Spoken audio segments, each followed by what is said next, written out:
Hoje o nosso tema é a limpeza ambiental nas instituições de saúde no contexto de Covid-19.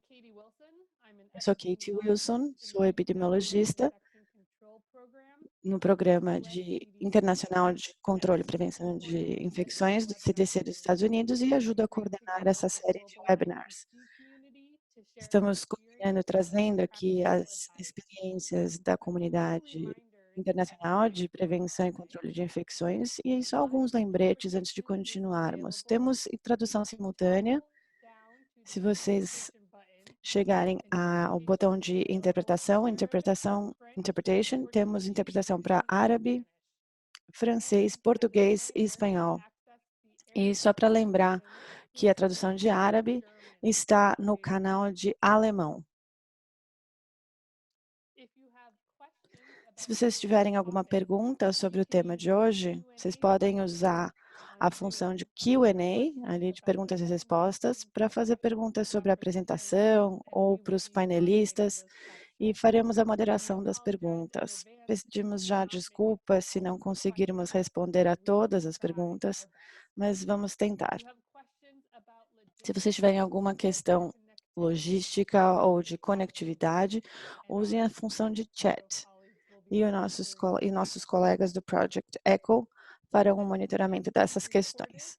Essa sessão está sendo gravada e a sua presença significa consentimento para essa gravação. Os slides dessa sessão e os vídeos estarão disponíveis no site do Project ECHO e nos e-mails semanais que enviamos aos domingos para a série de webinars do IPC. Para créditos para desenvolvimento profissional contínuo estão disponíveis para essa sessão pela Universidade do Novo México e o link estará disponível no chat ao final da sessão. Agora, então, passarei para a Molly Patrick, também do Programa Internacional de Controle a Infecções. Sua vez, Molly. Obrigado, Katie. Obrigada a todos por estarem aqui conosco. Limpeza ambiental é um tema que sobre o qual recebemos muitas perguntas. Eu sei que o mesmo vale para a OMS, então estamos muito animados, felizes por falar sobre os últimos recursos técnicos aqui, alguns especialistas, como essa intervenção chave vem sendo implementada em diversos países. O conteúdo geral hoje será sobre limpeza ambiental nas instalações de saúde, mas também falaremos sobre algumas situações não relacionadas à saúde e vou apresentar um pouco. Mas antes disso, gostaria de apresentar meu co-moderador, Madison Moon. Ele é um especialista com programa de emergências mundiais na sede da OMS e vou deixá-lo apresentar os nossos painelistas e palestrantes de hoje. Madison, é sua vez. Obrigado, Molly. É um prazer apresentar aqui os painelistas que estão conosco hoje. Eu vou pedir que eles se apresentem depois. E, primeiramente, gostaria de falar com o Dr. Moy Lin Link, de Singapura. Boa noite, boa tarde, bom dia a todos. Eu sou Moy Lin Lin, de Singapura. Trabalho como diretora de prevenção de infecções e epidemiologista no hospital chamado Singapore General. E sou também diretora de prevenção e infecções do Censo de Singapura. Agora eu gostaria de pedir ao Dr. Nizam Demani também para se apresentar. Olá, eu sou Nizam Demani, sou microbiologista e especialista em prevenção e controle de infecções. No momento, eu trabalho na Irlanda do Norte, no Reino Unido. Já trabalhei em diversos hospitais, falando sobre a situação e também trabalhando com essa situação no Paquistão também. Obrigada, Dr. Nizam Demani. Agora eu gostaria de pedir a Nikon Jacob Cubte para se apresentar.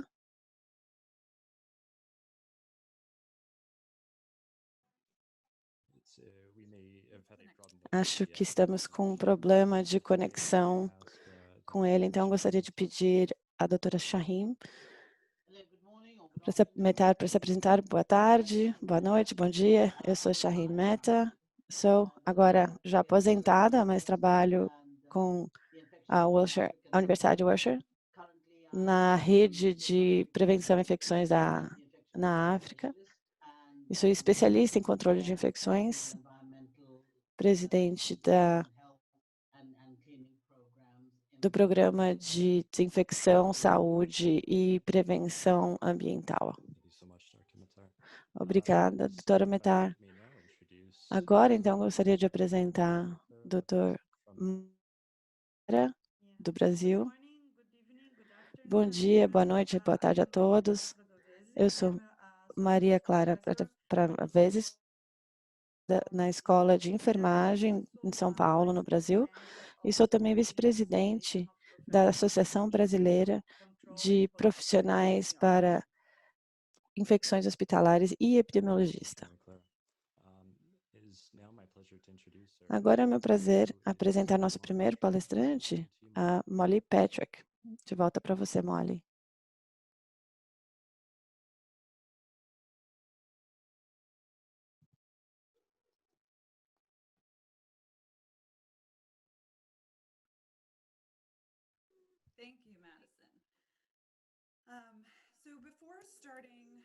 Então, antes de começarmos, só para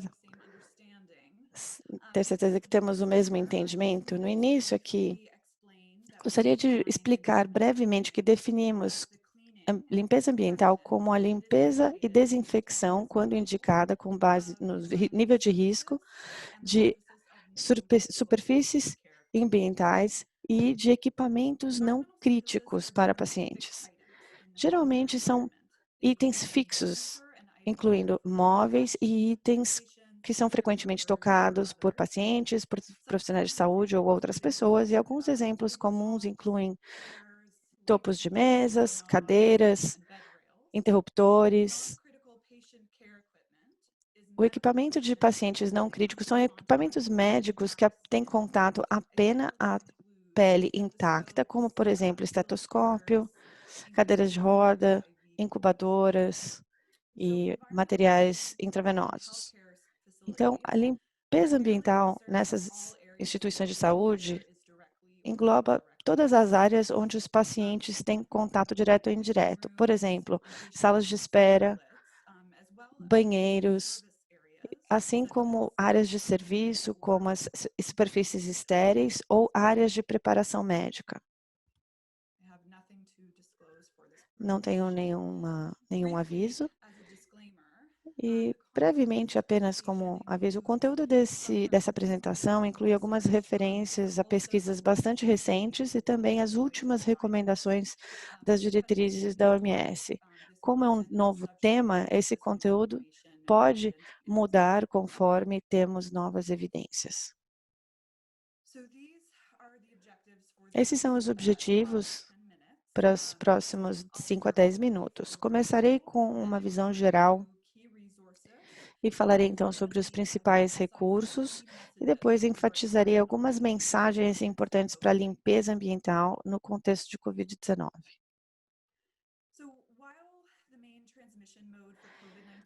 Enquanto o principal modo de transmissão de Covid-19 são gotículas respiratórias, sabemos também que as gotículas podem ficar nas superfícies ambientais onde o vírus ainda se mantém viável por um período de tempo. Dessa maneira, as superfícies ambientais são consideradas um reservatório que podem mediar a transmissão. Em um estudo de Wuhan de fevereiro de 2020, isolou RNA viral em diversas superfícies nos hospitais onde havia tratamento de pacientes de Covid-19. Porém, a transmissão das infecções por Covid-19 ainda não são muito bem documentadas em nenhum tipo de ambiente específico até o momento.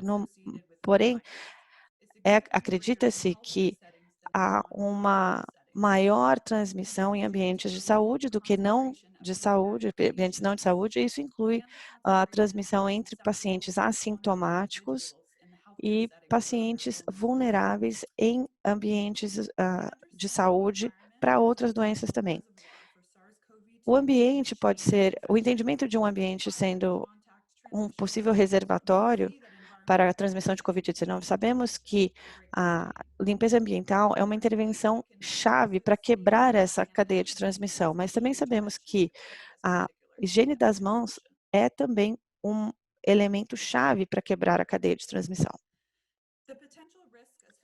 O risco potencial associado às superfícies ambientais contaminadas atualmente está relacionado ao tempo que o vírus se mantém viável na superfície. Temos dois estudos laboratoriais até o momento, avaliando SARS-CoV-2 especificamente em superfícies, e isso tem uma variação de 2 a 7 dias, dependendo do tipo de superfície. É importante saber que esses estudos laboratoriais usam uma alta concentração do vírus e não têm implicações para a eficácia da limpeza ambiental por si só.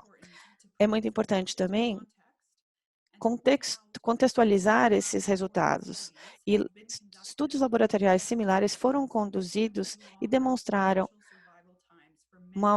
tempos muito mais longos para a possível sobrevivência de outros patógenos do vírus.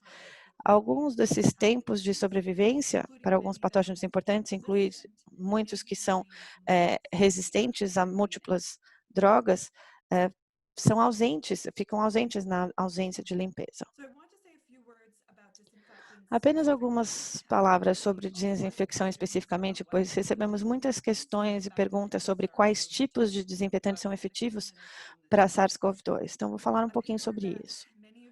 Um artigo que muitos de vocês já devem ter ouvido falar, de Kampf e colegas, testou a suscetibilidade de um coronavírus humano comparável a uma gama de desinfectantes, e o hipoclorito de sódio a 0,1% e etanol entre 62% e 71% foram eficazes. Certamente não eram os únicos desinfetantes efetivos contra o SARS-CoV-2. E o EPA dos Estados Unidos tem uma lista frequentemente atualizada para os desinfetantes que são recomendados para o uso contra o SARS-CoV-2. O desinfetante também tem que demonstrar eficácia contra algum outro coronavírus humano ou algum outro tipo de vírus letal. Na verdade, existem vários vírus que sabemos que são mais resistentes aos desinfetantes, inclusive vírus não envelopados. E isso facilita também, isso ajudou a desenvolver essa lista. O raciocínio para isso usa a chave de hierarquia aqui à direita, que mostra a classe dos organismos de acordo com a sua resistência intrínseca aos desinfetantes. Como vemos, os vírus envelopados estão na parte de baixo da hierarquia e entre os mais suscetíveis, e no topo os micro-organismos mais suscetíveis aos desinfetantes. Então, isso é uma boa notícia. Porém, para selecionar os desinfetantes para serem usados em ambientes de saúde, temos que considerar alguns outros patógenos importantes que podem ser mais resistentes aos desinfetantes. Essa foi a abordagem do CDC, da OMS, para fazer as recomendações de desinfetantes a serem usados em instituições de saúde no contexto de Covid-19. Em termos de recursos técnicos globais, temos 2 documentos de orientação da OMS para falar sobre a limpeza ambiental dentro do contexto de Covid-19. Um está no documento WASH, publicado no final de abril, e um mais recente da equipe de controle e prevenção de infecções, cobrindo tanto instituições de saúde e não de saúde, inclui muitos detalhes sobre os desinfetantes, frequência da limpeza e boas práticas gerais. Os links para esses 2 documentos estão aqui nas referências ao final dessa apresentação. Tivemos também pelo menos 2 outros webinars globais com foco em limpeza ambiental no contexto de Covid-19. Vocês podem também assistir esses webinars usando esses links aqui. Esses slides serão enviados a vocês após a nossa sessão de hoje. Então, a orientação temporária da OMS foi baseada em documentos existentes. Por quê? Não há nada diferente ou excepcional, diferente das melhores práticas de limpeza para a Covid-19. O documento da esquerda é de 2008, da OMS, do grupo WASH, e inclui muitas informações sobre limpeza, principalmente para instituições menores e ambientes ambulatoriais. O documento é um manual de implementação da OMS do ano passado sobre prevenção e controle de organismos multiresistentes a drogas. E o último documento aqui da direita é uma publicação da ICANN e OMS, incluindo as melhores práticas para limpeza ambiental em todos os ambientes de saúde, incluindo orientações bem detalhadas e protocolos de limpeza para uma gama de áreas, uma variedade de áreas diferentes de cuidados aos pacientes. E todos os links serão incluídos aqui ao final da apresentação. Queremos também incluir os links para alguns outros recursos importantes que podem ajudar a informar as práticas de limpeza na sua região, no seu país. Aqui temos alguns recursos que falam sobre as práticas emergentes, inclusive o uso de túneis de vaporização, de pulverização. Então, essas são as principais mensagens que gostaríamos de enfatizar agora no início da nossa sessão. Primeiro, que limpeza ambiental é importante e pode ajudar a mitigar a disseminação de infecção em ambientes de saúde.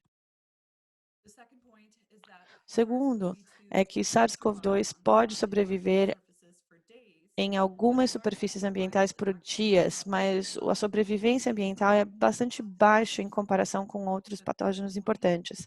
O terceiro ponto é que a limpeza ambiental, usando os métodos de melhores práticas existentes, são eficazes contra a SARS-CoV-2. E, finalmente, SARS-CoV-2 é suscetível aos produtos de limpeza e desinfetantes comuns. Então, essas são as referências usadas. E era o que eu tinha a falar para vocês. Agora, antes de passarmos para o próximo apresentador, vamos fazer uma sessão interativa. Eu sei que a gente não consegue ver vocês, mas gostaríamos, tendo falado agora sobre os recursos técnicos e as perspectivas em termos do que deve ser feito, queremos fazer uma enquete com o público para que vocês nos contem o que vem sendo feito na sua região. Então, acredito que vamos agora publicar algumas perguntas da enquete. Então, agora vocês devem estar vendo isso na sua tela, vou ler para vocês. Na sua instituição de saúde ou instituições do seu país, tem recursos adicionais, ou seja, equipes, orçamento, foram alocados para apoiar os esforços de limpeza contra a Covid-19? Sim, não, não sei. Vou deixar mais um pouquinho aqui para vocês.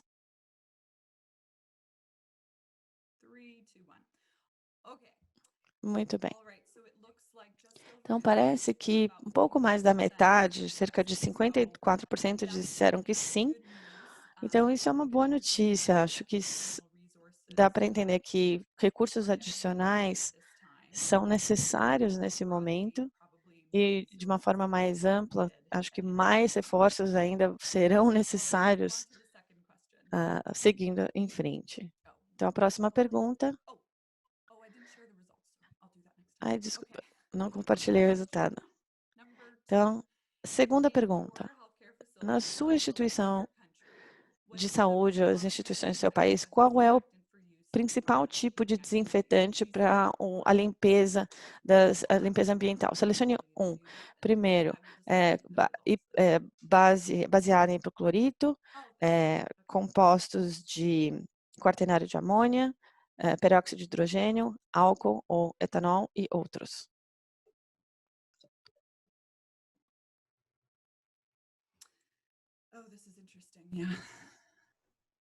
All right, so Isso é interessante. Então, vamos lá.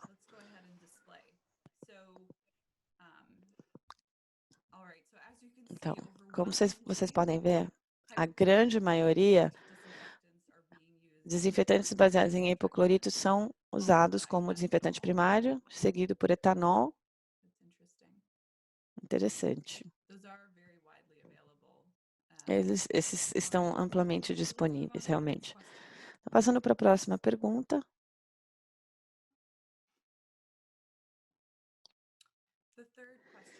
A terceira pergunta. Então, é bom que nós tivemos a resposta que tivemos anteriores. Se os produtos baseados em hipoclorito forem usados para limpeza nas suas instituições ou outras instituições no seu país, qual é a concentração usada para limpeza ambiental geral, superfícies e chãos?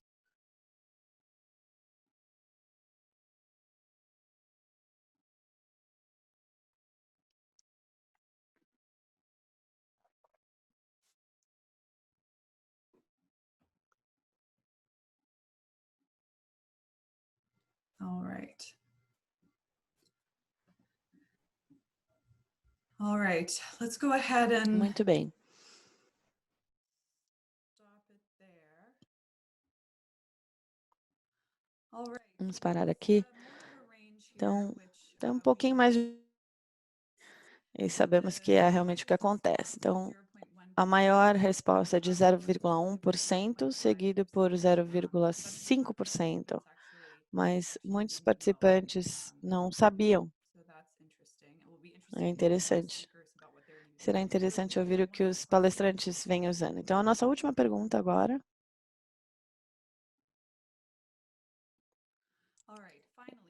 Então, em instituições ou espaços públicos, os túneis de desinfecção ou grandes estruturas de pulverização, nebulização estão sendo praticados no seu país? Sim, não ou não sei.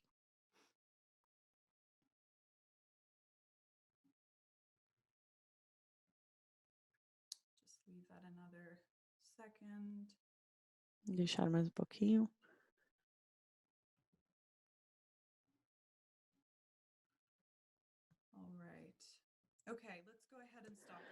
Muito bem, então vamos colocar aqui os resultados. Aqui é interessante, já ouvimos muito sobre isso no CDC e acho que o mesmo também acontece com a OMS e outras regiões.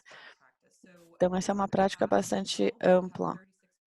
Então, temos 36% dizendo sim e uma proporção menor dizendo que não sabem, mas a grande maioria dizendo não. Então, obrigado a todos por participarem. Eu vou, então, agora passar para o meu co-moderador para continuarmos, então, as apresentações. Obrigada, Molly. Muito boa apresentação. Então, agora eu gostaria de chamar uma ex-colega da OMS, doutora Maria Clara Padavesi, falando sobre a experiência do Brasil de limpeza em hospitais. Obrigada, Madison. Vocês estão vendo a minha tela? Sim, estamos vendo. Então, obrigada a todos, obrigada ao CDC e OMS por me convidar a participar desse webinar. Hoje eu vou falar sobre limpeza ambiental e desinfecção em hospitais no contexto do Covid-19 no Brasil. Esses são os meus avisos.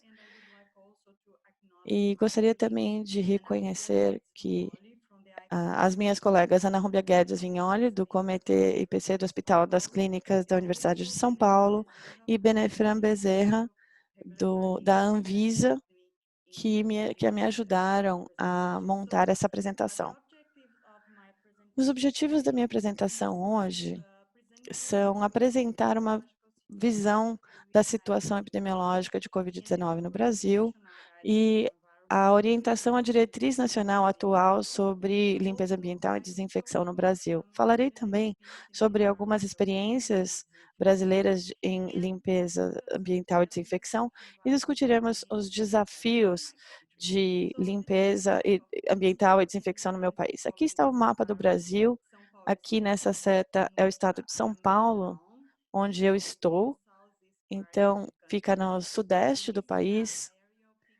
Essa é uma visão aérea da cidade de São Paulo, é uma grande cidade, uma cidade bastante grande. Vocês podem ver que muitas pessoas aqui tentando entrar no metrô. Somos mais de 200 milhões de habitantes e mais de 5.500 hospitais. Então, claro que eu não posso falar sobre as experiências de todos os hospitais, mas apresentar apenas algumas informações. Uma outra coisa que define muito bem o meu país também é a desigualdade.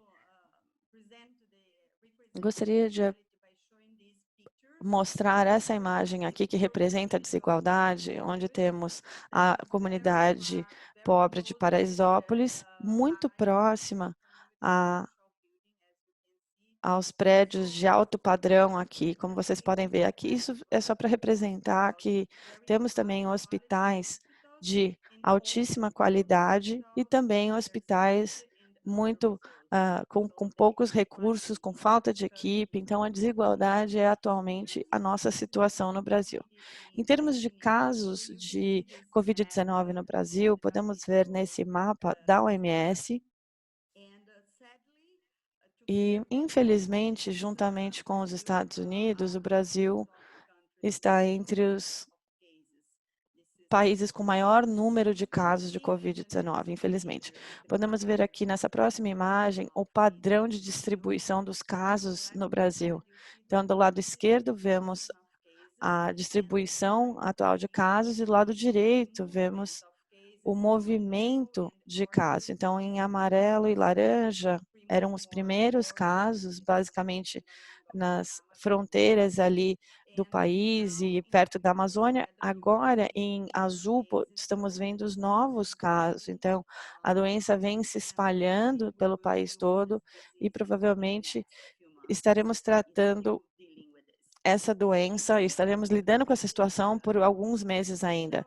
Aqui está o Hospital das Clínicas da Universidade de São Paulo. É um complexo de diversos edifícios com diferentes especialidades. E esse prédio no centro foi convertido de um hospital geral para um hospital específico dedicado à Covid-19, para tratar pacientes infectados com Covid-19 e também serve como referência para pacientes de outras cidades. Aqui uma imagem para mostrar a parte interior desse edifício que foi convertido, o centro cirúrgico também foi convertido em quartos para quartos de UTI.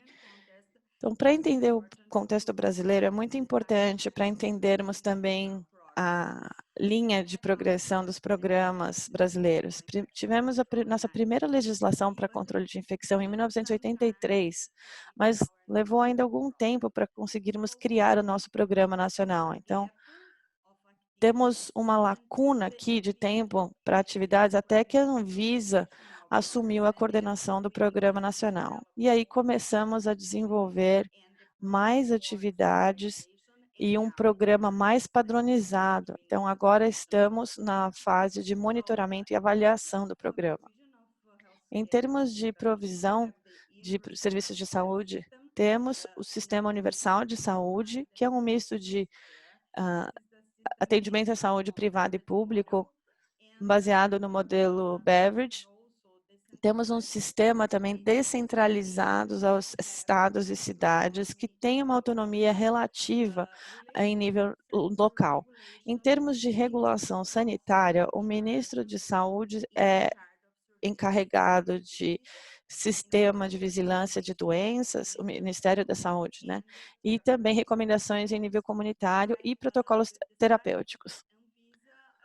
A Anvisa tem responsabilidade pelos padrões de prevenção à infecção e também para os padrões e regulamentações de drogas, dispositivos, fármacos e IVD, muito parecido com o FDA nos Estados Unidos. Nossos estados e cidades, como disse, têm uma autonomia, então são as autoridades locais para regular as atividades de saúde. Aqui, nesse slide, vemos que temos diversas regulamentações da Anvisa para o estado de São Paulo e também da cidade de São Paulo relacionada à Covid-19. Eles estão bastante alinhados, não tem muitas diferenças e, claro, temos os protocolos específicos para cada hospital. E cada hospital deve ter o seu próprio protocolo. Aqui, como podemos ver, o protocolo do Hospital das Clínicas. Aqui são as listas, essa é a lista de desinfetantes químicos aprovados pela Anvisa. Eu não vou falar detalhadamente sobre tudo isso, mas assim que um químico demonstra uma atividade eficaz contra o vírus, contra o coronavírus, pode ser usado para limpar qualquer superfície contra a Covid-19. Em termos de superfícies, temos uma regulamentação de 2007, por onde sabemos que desinfetantes químicos não são permitidos pela Anvisa, não devem ser usados para limpar superfícies como formaldeído, glutaraldeído, paraformaldeído e glioxal.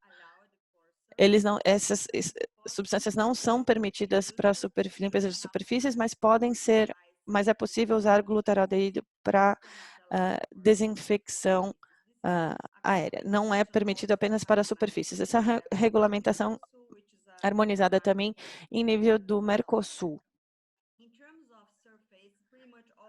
Sobre as superfícies, todas essas regulamentações recomendam a limpeza primeiro, depois a desinfecção, a higienização e depois a desinfecção. E precisamos fazer uma desinfecção mais robusta para esses casos.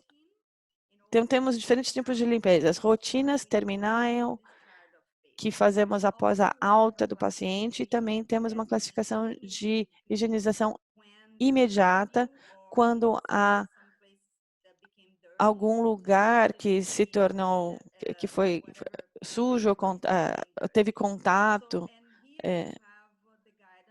Aqui, então, temos as orientações para o estado de São Paulo, com as melhores práticas para higienização no ambiente hospitalar. Como exemplo de químicos usados em superfícies, o padrão para o Hospital das Clínicas da Universidade de São Paulo usa principalmente álcool a 70% para a maioria das superfícies e também quaternário de amônia mais biguanida e também hipoclorito de sódio a 1% para desinfetar os banheiros. Sei que outras instituições de saúde no Brasil usam outros tipos de combinações de quaternários de amônia ou de peróxido de hidrogênio ou ácido paracético. Aqui vocês podem ver a desinfecção da ambulância. Então, se eles usarem quaternário de amônia e biguanida, eles podem fazer isso em um único passo, porque há uma combinação de sabão e desinfetante.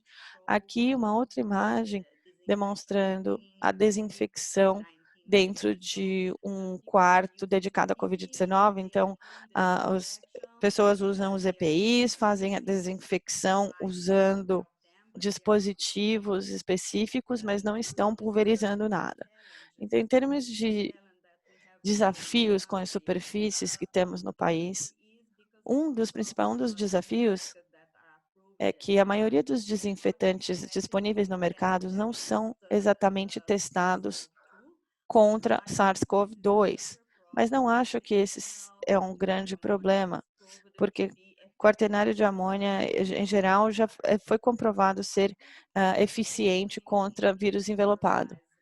Mas isso tem que ser, treinamento e supervisão são fundamentais. Como vocês sabem, temos muitas pessoas trabalhando nesses ambientes, então não é fácil todos eles atualizados. Também temos que garantir aderência às práticas, isso é bem difícil. Gostaria de mostrar aqui nesse gráfico, do lado direito, tivemos um outro estudo com diversos hospitais no estado de São Paulo e vemos que dentro das equipes de limpeza temos equipes internas, terceirizadas, ou alguns hospitais têm uma mistura de equipes internas e terceirizadas. E é muito difícil conseguir padronizar as práticas, principalmente para o pessoal terceirizado. Um outro desafio é o monitoramento da qualidade da higienização. Então, alguns hospitais estão usando esse marcador fluorescente para verificar as superfícies e após a higienização, após a limpeza, eles usam essa luz UV para verificar o resultado, mas nem todos os hospitais estão fazendo isso. A maioria faz inspeção visual nos hospitais. Estamos começando um projeto no estado de São Paulo, um projeto IGEA, liderado pelo Departamento de Saúde Estadual, e com a Associação Profissional de Enfermagem de São Paulo, para discutir a qualidade da higienização e começando a fazer alguns monitoramentos em um grupo de hospitais. Tivemos que interromper isso por um período por conta da pandemia, mas espero que possamos continuar nos próximos meses. Em termos de dispositivos e equipamentos, não há muita diferença entre Covid-19 e os processos de rotina. Então, a rotina é higienização de acordo com a classificação dos dispositivos. Se forem críticos, eles serão esterilizados. Se não forem críticos, serão desinfetados. Então, não há nenhum procedimento especial para Covid-19. A recomendação geral é não compartilhar os dispositivos entre pacientes e, após a alta do paciente, que seja feita uma higienização terminal e desinfecção do ambiente, dependendo do dispositivo e da classificação, deve ser esterilizado ou desinfetado, e também é necessário ter um fluxo de trabalho para dispositivos e equipamentos e reprocessamento desses equipamentos, porque a maioria dos dispositivos serão esterilizados no Departamento de Serviço Central de Esterilização, como é recomendado pela Anvisa desde 2012. O que não é recomendado pela Anvisa? Túneis e câmaras de desinfecção para humanos não são recomendados. Até mesmo alguns têm desinfetantes que são adequados para outras aplicações, por exemplo, em superfícies ou situações específicas, mas não são aprovados para serem pulverizados em indivíduos, não importa se as pessoas estiverem doentes ou saudáveis. Também não é recomendado pela Anvisa pulverizar os EPIs antes de removê-los e pulverizar as superfícies, ou o uso de vassouras. Em termos dos EPIs para higienização ambiental e desinfecção, é possível usar luvas descartáveis ou mais pesadas. E para os face shields e visores, é necessário desinfetar com álcool 70% após seu uso. Os aventais, geralmente, devem ser descartáveis. E se não forem, por exemplo, descartáveis, devem ser lavados e desinfetados. Em termos das máscaras cirúrgicas e respiradores, a recomendação é não serem reusados. E claro que é necessário ter uma provisão de recursos para a higienização das mãos no ponto de atendimento e facilmente disponível para os procedimentos de desinfecção. As principais mensagens que eu gostaria de deixar aqui são que as orientações nacionais e locais são fundamentais para apoiar as atividades no nível da instituição de saúde e devem estar alinhadas. Isso acontece de maneira geral no Brasil, e as orientações das diferentes agências estão bem alinhadas. E é importante também ter um programa local e nacional de controle de prevenção de infecção, porque isso é essencial para a resposta de um surto. É importante também definir protocolos detalhados e treinar as pessoas dentro das instituições de saúde, tendo um programa de implementação para melhorar a higienização ambiental e desinfecção. Aqui são as referências E eu gostaria de, mais uma vez, agradecê-los pela oportunidade.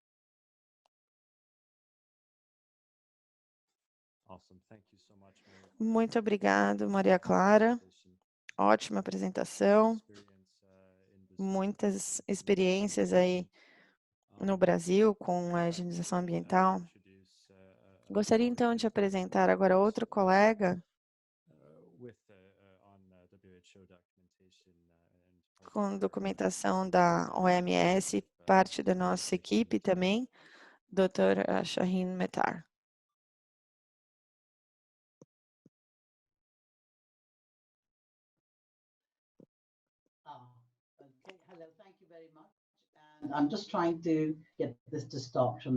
Muito obrigada. Deixa eu só colocar os meus slides. Muito obrigada. E obrigado pelo convite. Eu ouvi muito atentamente sobre o que a Maria Clara estava falando e vemos a grande experiência que temos aqui nessa reunião. É interessante ver como as situações são semelhantes aqui na África, principalmente na África do Sul e no Brasil. Eu vou, então, falar sobre algumas semelhanças e diferenças que nós temos aqui. Primeiramente, não tenho nenhum aviso aqui, não tenho nenhum conflito financeiro. As informações que usamos são provenientes da OMS, CDC e outros documentos relevantes do Departamento Nacional de Saúde da África do Sul. Para entender o que está acontecendo na África do Sul, temos uma situação interessante que foi um pouco desviada do resto do país. Vamos avaliar algumas das evidências sobre o que vem as orientações na África do Sul e também avaliar as incertezas. Então, aqui temos uma imagem da África do Sul de ontem, com um total de quase 112 mil de casos positivos e cerca de 57 mil recuperações. E temos um número de mortes relativamente baixo, apenas 2.500 mortes. E a nossa mortalidade também é bastante baixa. Algumas áreas são um pouco mais altas e outras são muito semelhantes a outros países. A taxa de positividade diária também vem aumentando gradativamente. Aqui, para comparação, temos aqui os dados de 10 de maio, com 595 casos, e ontem tínhamos 5.688 casos. Então, temos uma imagem generalizada aqui do país todo, não só das situações nas instituições de saúde. Aqui, em Cabo Ocidental, temos 55 mil casos, e isso compreende cerca de 26% do total. Dentro da província do Cabo Ocidental, especificamente, aqui no mapa central, como vocês podem ver, aqui a cidade do Cabo tem o número mais alto. Isso não é surpreendente, porque como sabemos, e como a Maria Clara também falou, vemos muitas dos casos de doença concentrado em áreas de alta densidade populacional que moram muito próximos. Saindo dessa região, vemos aqui também, nessa região chamada Worcester, e conforme vamos distanciando mais desses pontos, há muito pouca disseminação da doença. Eu vou falar sobre o hospital em Tygerberg. E Tygerberg é bem central à cidade do Cabo, fica ali naquela região central e tem o maior número de casos de Cabo Ocidental, cerca de 7 mil casos. É interessante que o número total de casos também, esperamos ter um pico essa semana no Cabo Ocidental, seguido de um pico em outras províncias também, mas se vocês olharem aqui esse gráfico na parte de baixo da tela, o número de casos que estão subindo aqui E as mortes começaram a diminuir e também o número de casos já estão reduzindo também. Então, parece que a faixa etária de morte também é bem parecida com os dados de outros países. O hospital de Tigerberg começou como o hospital designado para os casos de Covid-19 e tivemos um fluxo muito grande de casos e ficou difícil administrar. Então, a situação é que agora temos um total de 1.374 leitos e o número de leitos de UTI designados foram um pouco mais de 1.000. E eu acho que algumas mulheres que estavam chegando gestantes para ter seus bebês também tinham que ser atendidas. Então, isso complicou muito a situação do hospital, mas também fora do hospital, porque os outros hospitais grandes também, maiores ou menores, tiveram que absorver também a carga, porque era realmente uma carga muito grande de pacientes de Covid. Leitos adicionais para Covid fora do hospital eram 60, mas o centro de convenção, se vocês já estiveram na cidade do Cabo, temos um centro de convenção grande e foi convertido a uma unidade de Covid de 1.500 leitos. O número de leitos de UTI foi aumentado para 60, mas estão usando apenas 28 por conta da escassez de equipe, de pessoal. Isso é algo que tem que ser considerado muito cuidadosamente, porque se tivermos uma escassez de pessoal, também teremos problemas com a limpeza, higienização e desinfecção dos ambientes também. E uma coisa que é importante mencionar é que não é que eles estão com medo, a equipe não estão com medo de 19, eles estão com medo de morrer. Isso porque eles trabalham na unidade de terapia intensiva, onde há muitos casos que precisam usar oxigênio de alta pressão ou ventiladores. E como os respiradores, e como vocês sabem, a taxa de mortalidade para quem precisou usar os respiradores é muito alta. Se há realmente uma escassez de pessoal, cerca de 25 a 30% dos contatos foram perdidos em razão de Covid-19 porque tiveram que fazer autoquarentena após algum contato, e esse é um problema muito grande, não só com essa situação dentro da instituição, mas também tentando oferecer os serviços de saúde de forma geral. Então, é muito importante mencionar que esses são problemas muito graves se a gente não cuidar das nossas equipes. E eu fui convidada a liderar um grupo de trabalho para falar sobre o impacto desses casos e dessa situação nos profissionais de saúde. Mas, além do grupo terceirizado, nós recebemos outras 20 pessoas para a equipe para fazer a limpeza ambiental e desinfecção. Não vou falar muito detalhadamente aqui, mas nós temos uma estrutura de controle e prevenção estratégico para a implementação de prevenção de infecção. É um grande manual prático que vem acompanhando isso para a implementação desse trabalho estratégico. E eu peguei apenas uma seção desse manual para mostrar a vocês aqui, que é realmente a limpeza ambiental. E tem muitos detalhes aqui, ou seja, os requerimentos, os requisitos para a equipe de limpeza, os EPIs para a equipe de limpeza, quais são os princípios e métodos, equipamento, assim como a Molly e a Maria Clara falaram, como que fazemos a limpeza do equipamento, manutenção e limpeza rotina, terminal, etc.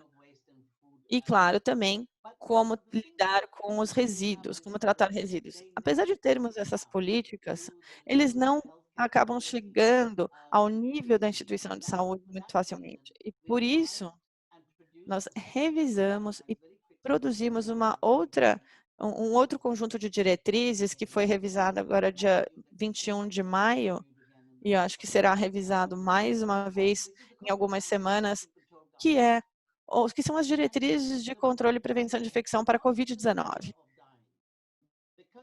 Por que existe esse medo de morrer, esse medo de que se tivermos que limpar tudo, nós perdemos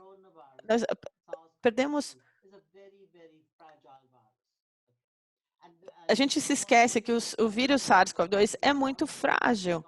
Muitos dos trabalhos laboratoriais demonstraram que o vírus foi encontrado em superfícies durante um longo período, mas tem dois aspectos aqui desses estudos que deveriam ser lembrados. Primeiro, para o vírus ser infeccioso, ele tem que estar viável, ou seja, se não estiverem viáveis, dentro de culturas viáveis, e não já temos 3 papers publicados da China, Estados Unidos e Itália, demonstrando que apesar de haver a presença do vírus no PCR, esses vírus não são vivos, não são viáveis, ou seja, são partes do vírus apenas. Então, a menos que exista a cultura, que é possível fazer uma cultura, ele pode ser muito facilmente destruído. Ele é destruído por detergente, com água, calor e produtos químicos.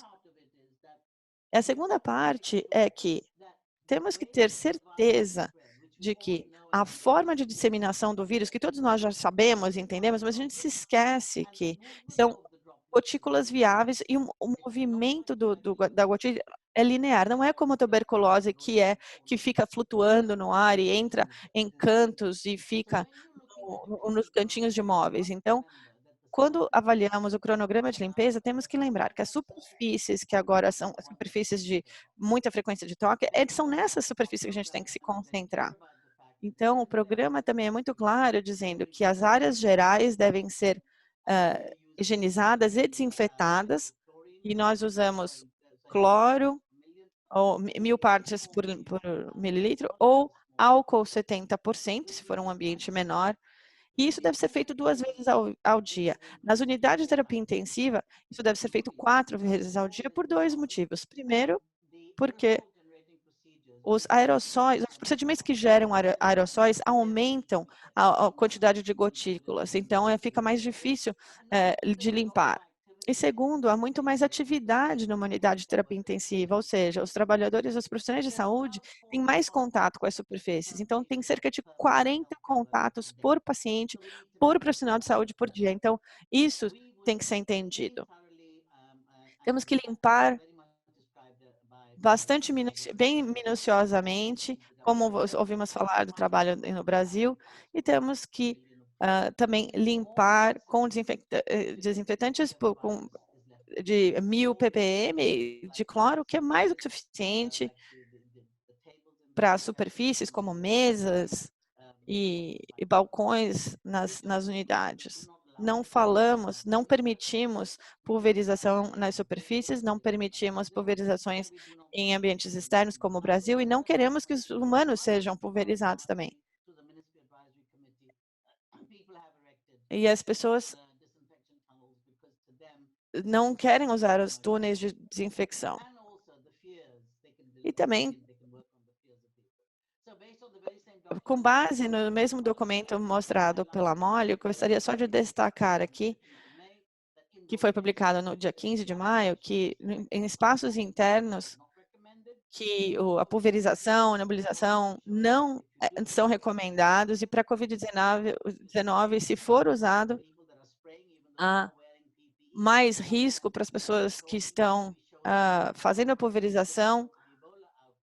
Eu, quando estava trabalhando durante a pandemia o surto de ebola, a maioria daqueles que estavam fazendo esse tipo de pulverização e limpeza, mesmo usando os EPIs, tiveram danos respiratórios. Então, pulverização de compostos de formaldeído, de cloro, não são recomendados por conta dos efeitos adversos nos profissionais de saúde. Eu acho que é um ponto muito importante para lembrarmos. Se quisermos preservar os nossos profissionais de saúde para que eles se protejam de Covid ou de qualquer outra doença, a gente precisa protegê-los do contato com esses produtos químicos. E tivemos também a introdução de tecnologia sem toque, e isso é interessante, porque temos situações onde usamos peróxido de hidrogênio vaporizado, geralmente nos Estados Unidos, o pessoal tem lido papers dos Estados Unidos e do CDC, mas isso não deve ser usado no contexto de Covid-19, e a OMS declara isso claramente. Essas tecnologias devem ser usadas após a limpeza terminal, após a liberação do quarto, e o quarto estiver desocupado, aí, se quiserem, vocês podem usar o peróxido de hidrogênio para limpeza, ou se há um surto muito sério de outras bactérias hospitalares, de transmissão hospitalar.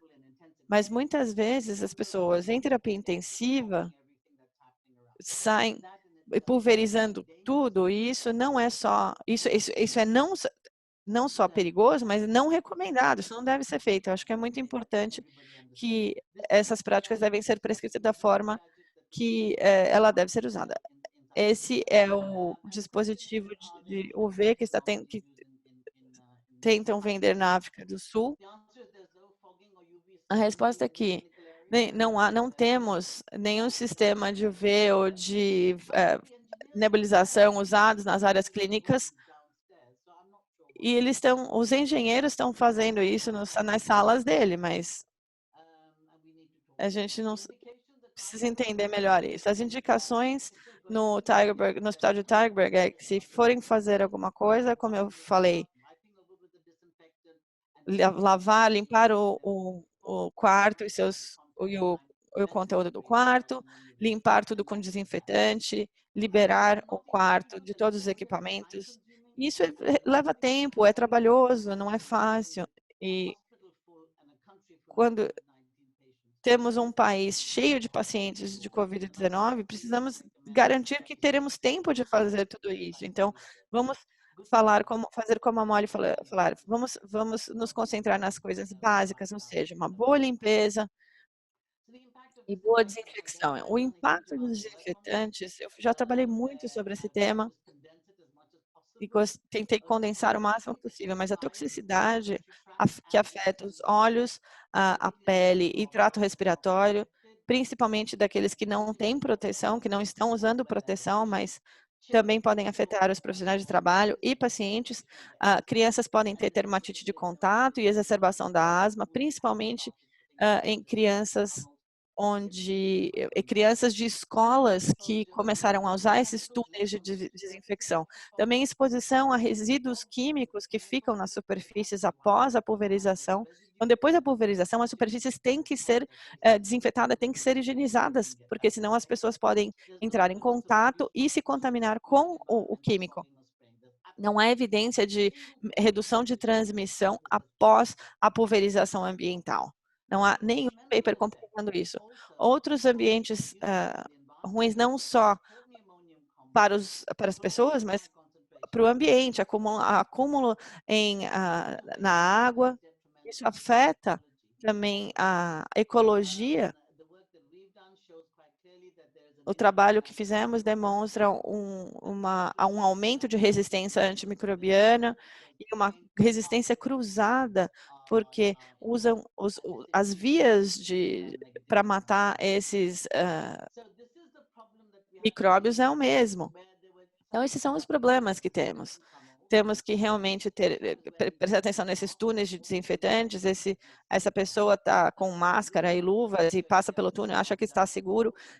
E temos evidências da OMS e da Organização Pan-Americana de Saúde, mas o uso do cloro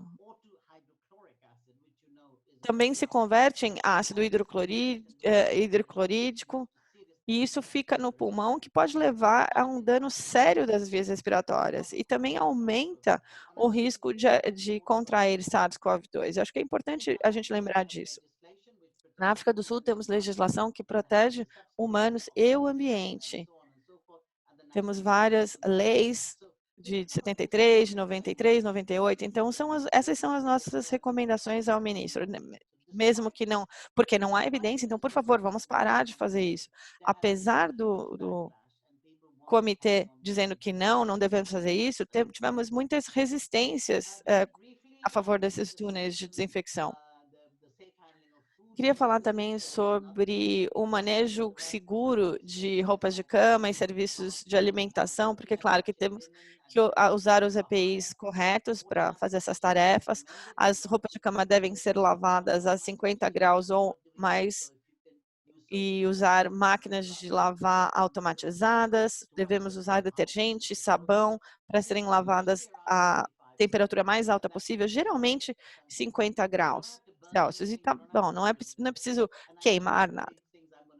E acho que um dos principais pontos aqui, antes de finalizar, é por que as pessoas estão fazendo o que elas estão fazendo. Então, talheres e lavarem talheres, pratos, travessas, principalmente usando os EPIs e lavarem máquinas de lavar automática, não tem problema.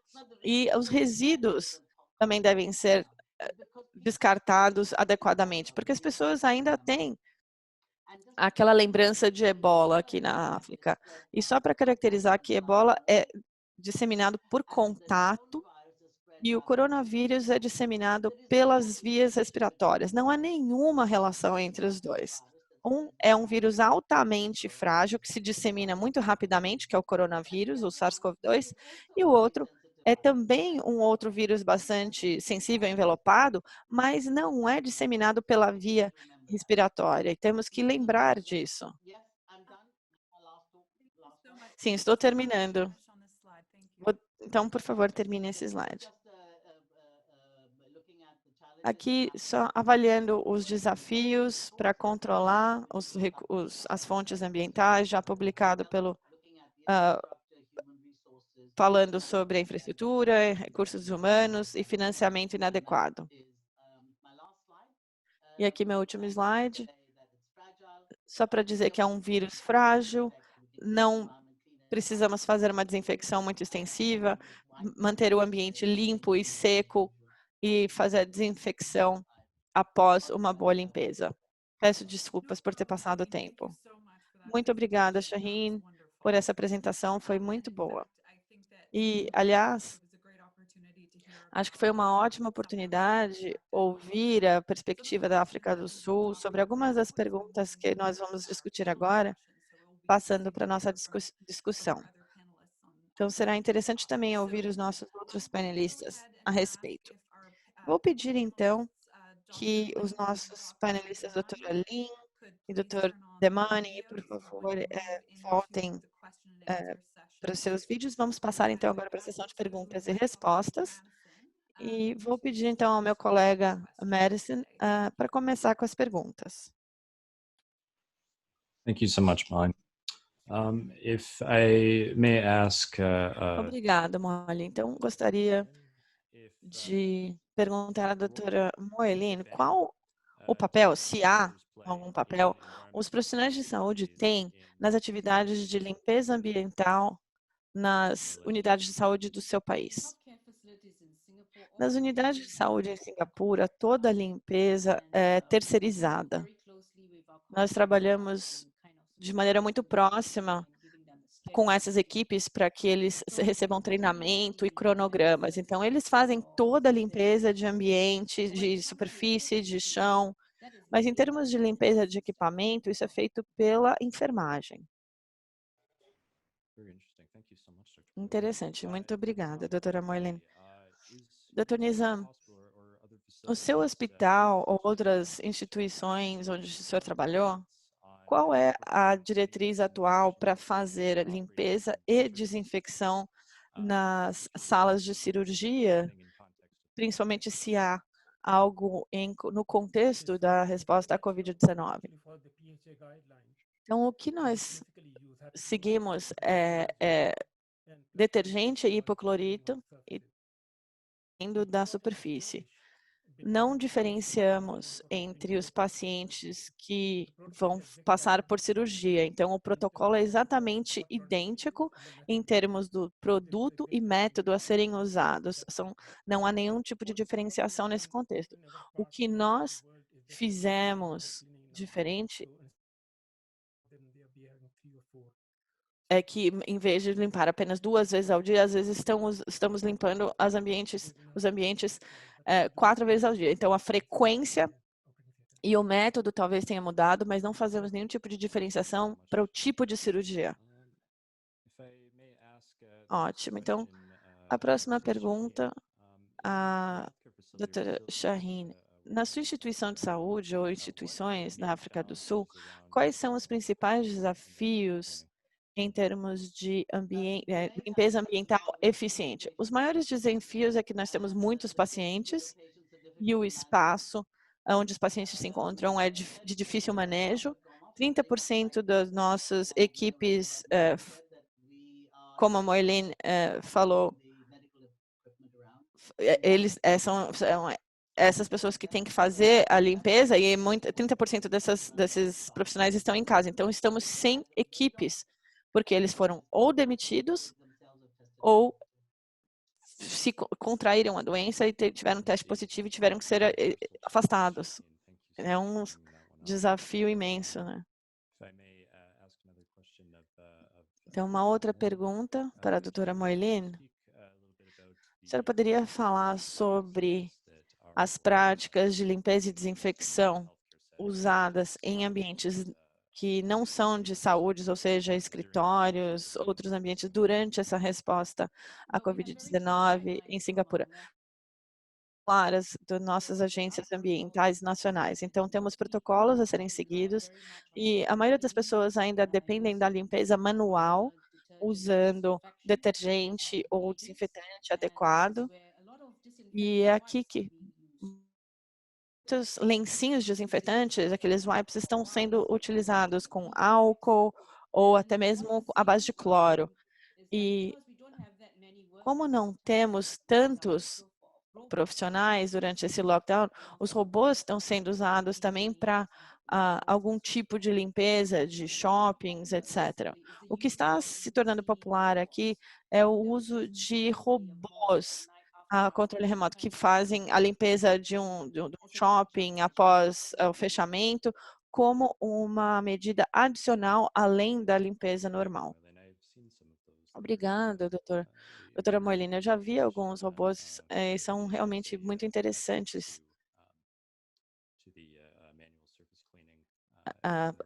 Uma medida adicional interessante, além da limpeza manual, para garantir a eficiência.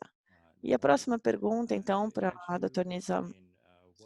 Por favor, explique quais são os produtos de limpeza recomendados ou químicos desinfetantes para limpeza ambiental dentro da sua instituição no Reino Unido como parte dessa resposta à Covid-19.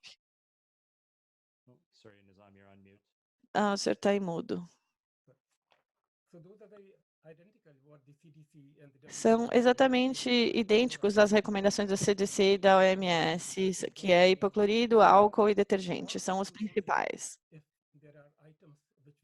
Apenas se temos itens, o cloro é usado apenas para itens que não podem ser desinfetados com álcool ou hipoclorito. Muito obrigada, Dr. Nizam. Isso espelha a experiência que eu tive para dispositivos médicos específicos que têm apenas, que só podem ser usados, ser limpos com os produtos desinfetantes específicos que já foram testados para não danificar os componentes eletrônicos do dispositivo.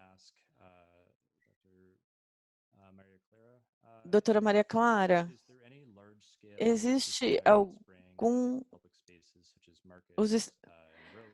alguma prática de pulverização geral, como grandes ambientes externos, e se é uma prática aprovada?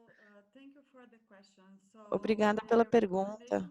A recomendação da nossa agência nacional e também a recomendação do Departamento de Saúde Estadual de São Paulo é contra esse tipo de pulverização. Infelizmente, algumas cidades decidiram fazer isso, mas não é exatamente a recomendação dos nossos programas nacionais. Não é a nossa recomendação. Obrigada, Maria Clara. A próxima pergunta, doutora Moerlin, a pulverização deve ser feita para desinfetar áreas de alto risco nos hospitais, como as unidades de terapia intensiva? Eu diria que o princípio básico é que a limpeza tem que ser feita como primeiro passo.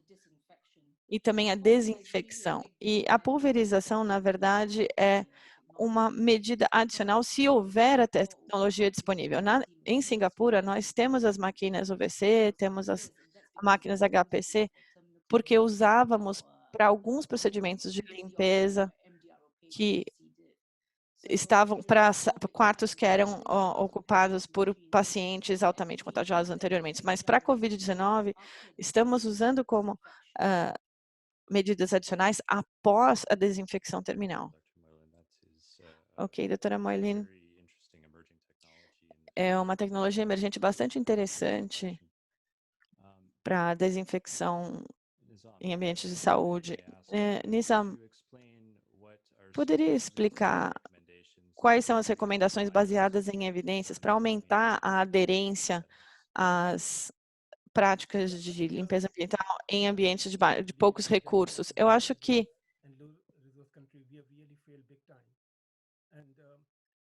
para países com poucos recursos, de acordo com a minha experiência passada, para que eles engajam, se envolvam e façam isso de maneira segura, na verdade, tem que tornar a equipe de limpeza parte da equipe de controle e prevenção a infecções, porque, principalmente onde há uma estrutura hierárquica muito grande e as pessoas que têm menores salários e menor nível de educação precisam ser envolvidas e treinadas. Quando eu faço essas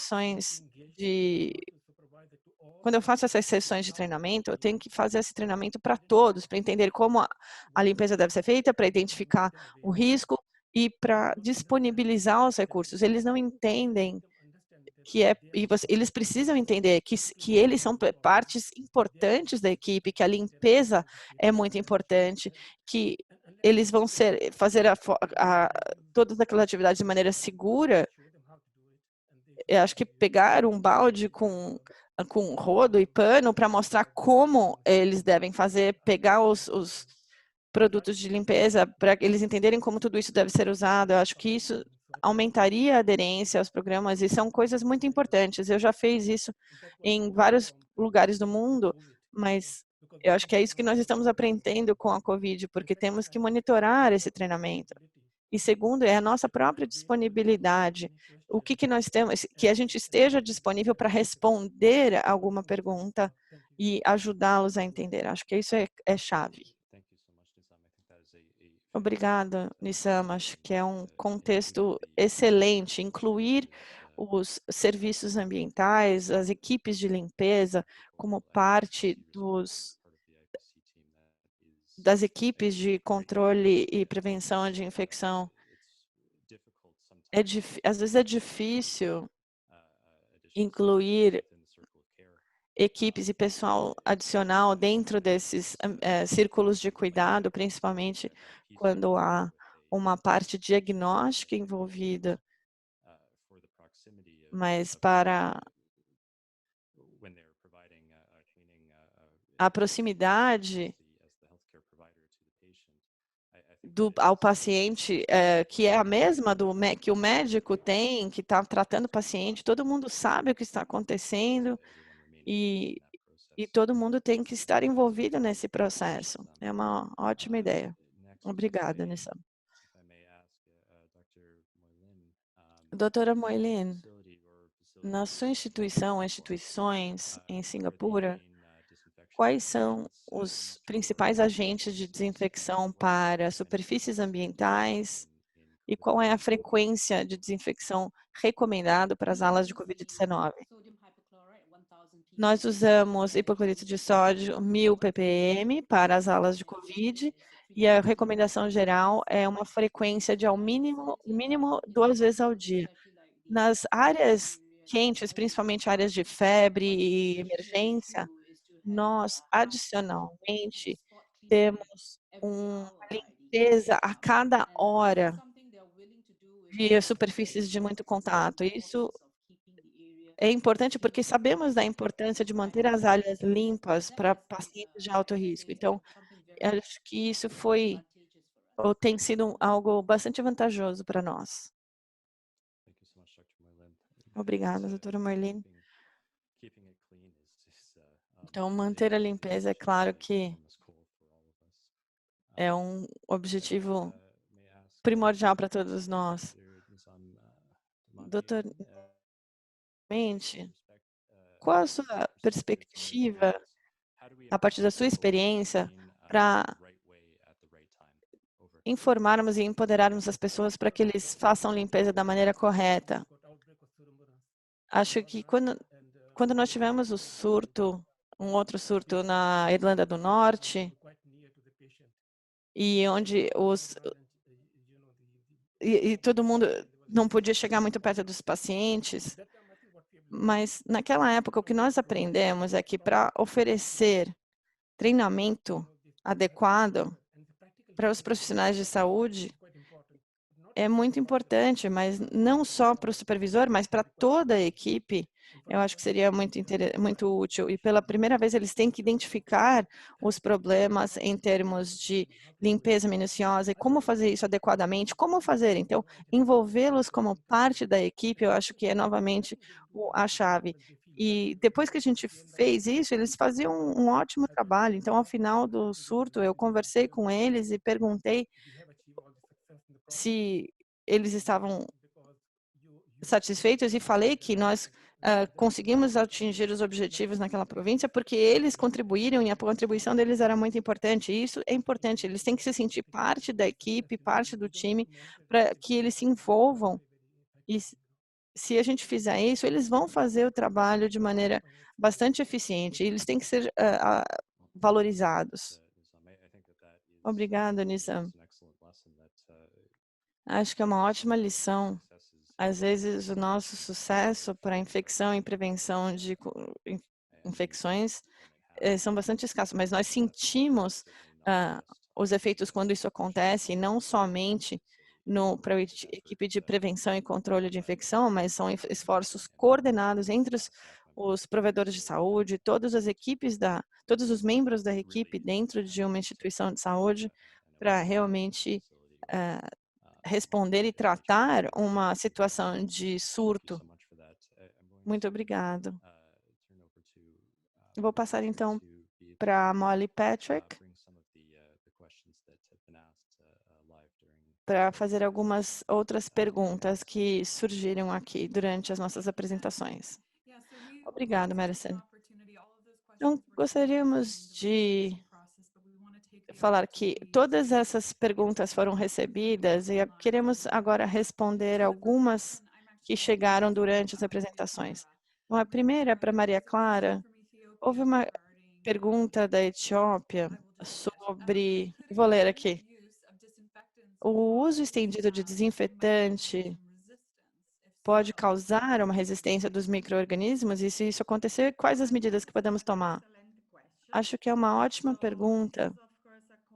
E claro, que é uma preocupação e, idealmente, temos que ter um uso racional de desinfetantes, porque precisamos preservar esses recursos relevantes e importantes, mas o que sabemos até o momento é que não temos nenhum problema relevante em termos de resistência quando usamos álcool ou hipoclorito de sódio. Então, esses são os tipos de germicidas que não são muito propensos à resistência seletiva bacteriana, mas temos algumas preocupações sobre quaternário de amônia. Então, se avaliarmos a literatura, talvez consigamos, nós podemos achar alguns problemas com quaternário de amônia, mas não é uma evidência até o momento. Então, eu recomendaria ter bastante cautela e fazer uma recomendação baseada em evidências, usando desinfetantes apenas onde são necessários e não usar mais do que o necessário. Ótimo, obrigado.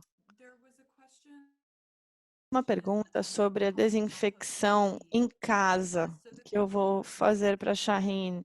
Então, a pergunta é, você acha que devemos incentivar a comunidade a usar cloro ou alvejantes para desinfecção em casa? Acho que não temos que incentivá-los. Eles fazem isso de qualquer maneira. Nos países de baixa renda, eles têm mais alvejante do que qualquer outro produto. A questão é como usar esse alvejante. Eles dizem que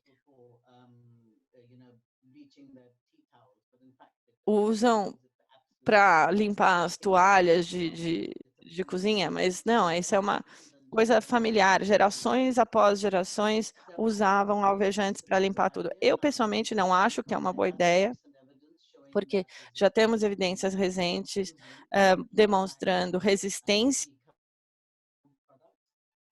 a alvejante de E. coli, e principalmente em produtos alimentares. Então, acho que o outro ponto, por que seria necessário fazer isso em casa? Isso que eu não entendo. Eu não entendo essa grande necessidade de desinfetar a casa, onde só você está lá, ou mais algumas pessoas da família e os cachorros. Então, eu acho que a gente tem que fazer essa pergunta no lugar de o que usar para desinfetar em casa. Eu uso 5 litros durante o ano para fazer qualquer coisa em casa. Não é necessidade de usar isso. Eu acho que temos que nos afastarmos de que alvejante é essencial para a sobrevivência, porque não é. Obrigada por essa perspectiva, é bastante interessante. Certamente, dentro do contexto da pandemia, acho que esse uso disseminado de desinfetantes foi realmente amplificado, tanto em casa como em ambientes comerciais. E nessa mesma linha, tem uma outra pergunta para a doutora Moilin, da perspectiva de Singapura. A pergunta geral, dentro desse Covid-19. Então, qual é a solução desinfetante adequada para usar em escolas e em ambientes de culto? Por exemplo, o que vem sendo feito em Singapura? Na verdade, o que tem que ser enfatizado é uma boa higienização e alta frequência, uma frequência maior do que o normal, principalmente se não tem pacientes de Covid, é apenas um ambiente onde o público vai frequentar. Então, detergente, um bom detergente é o suficiente. A importância é ter bons métodos, esfregar bem e com frequência, isso que nós enfatizamos a todos. Então, na verdade, cabe a cada um saber o que normalmente limpar. Não é preciso usar desinfetante nessas áreas. Então, não é essa a orientação em Singapura para fazer desinfecção rotineira. Não, nós temos desinfectantes, mas as pessoas estão começando a usar, mas não é alvejante, não é cloro, mas é alguma quaternário de amônia, algum outro produto. Ok, obrigada. Certainly, yes, please, Nizam. Sim, Nizam. Eu só queria acrescentar que, no momento, a mãe tem razão, se avaliarmos todos os artigos, demonstram que são positivos, tem PCR positivo nesses ambientes assim. Na minha comunidade, 9 pacientes foram avaliados que pareciam. Mas voltando para essa questão, o que temos que enfatizar é que detergente é suficiente para uma boa limpeza. Segundo ponto é que as pessoas devem entender que hipoclorito também reage com matéria orgânica.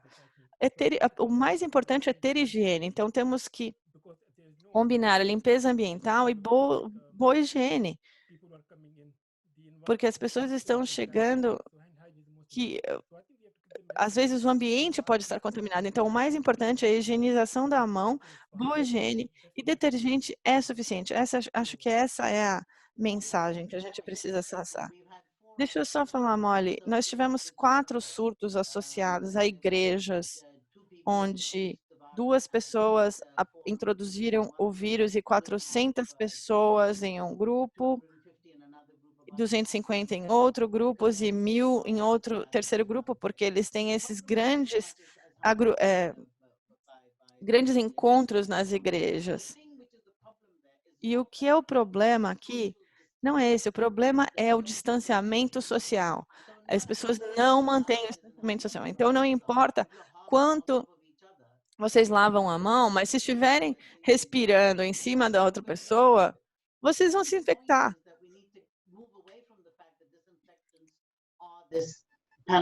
Então, nós temos que abandonar essa ideia de que o desinfetante vai salvar a vida, mas, na verdade, o que é importante é o distanciamento social e o uso de máscaras. E aí, fazendo isso, aí a gente pode pensar na limpeza das outras áreas, mas tudo isso tem que ser feito juntamente com a desinfecção ambiental.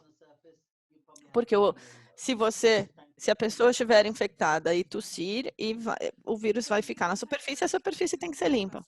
Acho que temos tempo para mais 2 perguntas. A primeira, vou colocar para a Shaheen. Você acabou de falar sobre controle da fonte, uso de máscaras, mas em termos do EPI, temos uma pergunta aqui, que é como mantemos o ambiente limpo sem risco de infecção dentro das nossas equipes de limpeza? Eu vou só acrescentar o que o Nizam já falou. Para nós, a equipe de limpeza faz parte de toda a equipe, eles fazem parte dos nossos briefings diários, recebem os mesmos EPIs que todo mundo, se estiverem trabalhando na área COVID ou em outras áreas. Mesmo os que estão trabalhando em outras áreas não COVID, recebem o mesmo equipamento.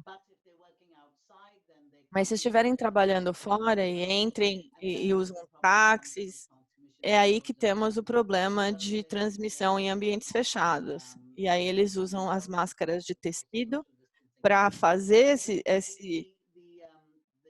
para essas viagens e tem que manter também o distanciamento social. E essa é uma parte muito importante. Eles têm que entender e aprender o que deve ser feito, porque eles devem ser os primeiros com quem a gente conversa para falar, olha, sim, o meu balde quebrou, eu só tenho um balde, será que o meu mop acabou de quebrar? E é exatamente esse o ponto importante. Temos que conversar com essas pessoas, porque eles não conseguem manter aquele padrão de limpeza se tiverem algum problema, se tiver muita instrução ali. Então, eles têm que entender de maneira simples e fácil, algo que a gente possa fazer. Não sei qual é a resposta imediata para isso. Acho que alguém pode ter uma ideia melhor, mas tem algumas coisas que não dá para movimentar 2, 3 vezes por dia, porque fisicamente não é possível fazer isso. Então, a gente tem que pensar nisso também. E a gente não está prestando atenção suficiente nisso. Mas são pessoas muito importantes da equipe. Sim, eu concordo. E com tudo isso que os panelistas estão falando, que temos que elevar a importância e a valorização desse pessoal de limpeza. A última será para Maria Clara.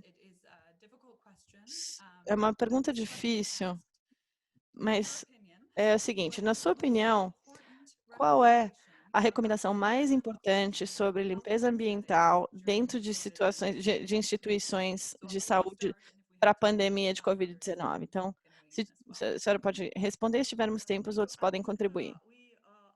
Eu acho que já falamos, o principal é o treinamento das pessoas,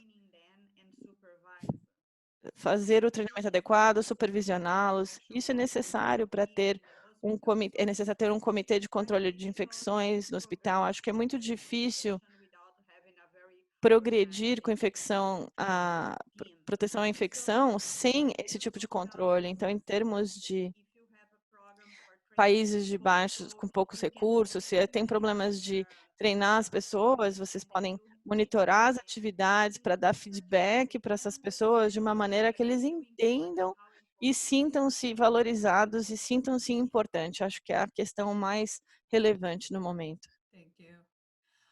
Obrigada. Então, na verdade, estamos sem tempo. Gostaria de agradecer todos os panelistas e palestrantes por compartilhar sua especialidade, sua experiência. Temos ainda algumas perguntas e vamos tentar respondê-las. Vou agora passar para a Katie e finalizar a sessão. Obrigada, Molly. Mais uma vez, obrigada a todos os palestrantes e panelistas por uma ótima sessão hoje. E para finalizarmos, só um lembrete, a Amy do Project Echo colocou colocou ali os links na caixa de chat para vocês receberem crédito e continuaremos na próxima semana, na próxima quinta-feira, e falaremos sobre a limitação da introdução de Covid-19 em instituições de saúde, as políticas e outras medidas que as instituições podem adotar. E com isso, mais uma vez, os slides estarão disponíveis no site nos próximos dias e também pelo e-mail que vocês recebem todos os domingos. Obrigado a todos por estarem conosco e até a próxima semana.